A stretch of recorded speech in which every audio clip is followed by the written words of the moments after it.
of your motivational speeches is about 16. Okay. 316 yards, and that whole story. Yeah. That was so huge and mind-blowing for me, Thanks, and it spread it around to a bunch of friends.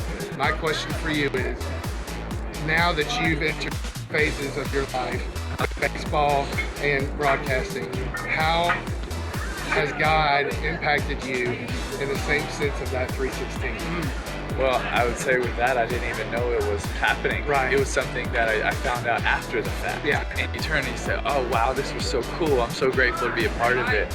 God, you're such a big God. You're taking things we didn't even know were happening and seeing how you could work. And so I think it's constantly having to take faith in whatever you do in any aspect of life, that you're just trying to do it with all of your heart and love people and love God and be the best you can at all of it.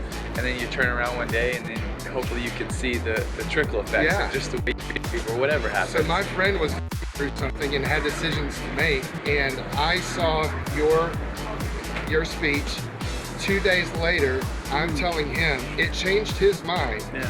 So even something that happened that far back, fast forward years, it still works out how huge our God is. That's right. That was awesome. Yeah, that's cool, man. Thank you for sharing that. Yeah. When you look at the wide open offenses now, you had some pretty good receivers when you were at Florida, no doubt. Yes. You had a great offense, no doubt. Of course, you had a lot to do with that.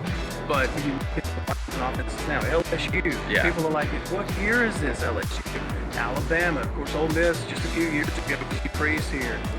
What are you thinking when you see how wide open these offenses now and how the game's evolved from even when you were at Florida? I love a lot of it. I'm grateful that we were able to be on the cutting edge of a lot and continuing to adapt. And I think what a lot of great coaches and players and quarterbacks have the chance to be a part of lately is the evolution of what's taking place with offense. And I also love it being in college where so much change actually is created.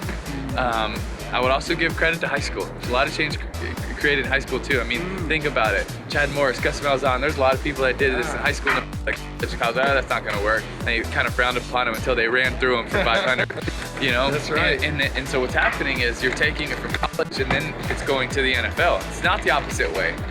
It's almost very, very rare does something happen in the NFL and get taken to college. It's college first, and it's changing a game, and RPO is changing a game. When RPO first started, it started with a zone read in a bubble, and then went from a zone read to with a quarterback and a bubble and a triple option, but it wasn't a pass to it. And so it's just continually taking more and more steps, and I love it. I think it's getting harder to defend. I also think sometimes the way defenses are allowed to hit or are allowed to hit is changing it too. With the targeting. So I think that plays into offense's success as well. And so I love it. I love seeing the change. I think you'll see another change in defense to try to adapt for it, and it'll go back and forth. But love it. I love thinking about it. I love the creativity in coaches. I love what Joe Burrow's doing. I love what Alabama's. Nick Saban said, I hated facing it for so long. We're going to do it. And so I love it. It's a great part of college football. It'll be fun for you to cover. Just every weekend, it's got to be fun. I love it. Weekend. I love it. And I love the ones that the coaches and the quarterbacks and the offenses that aren't afraid to change it up and do something different. And sometimes it takes a lot of courage to do that, and especially it takes courage.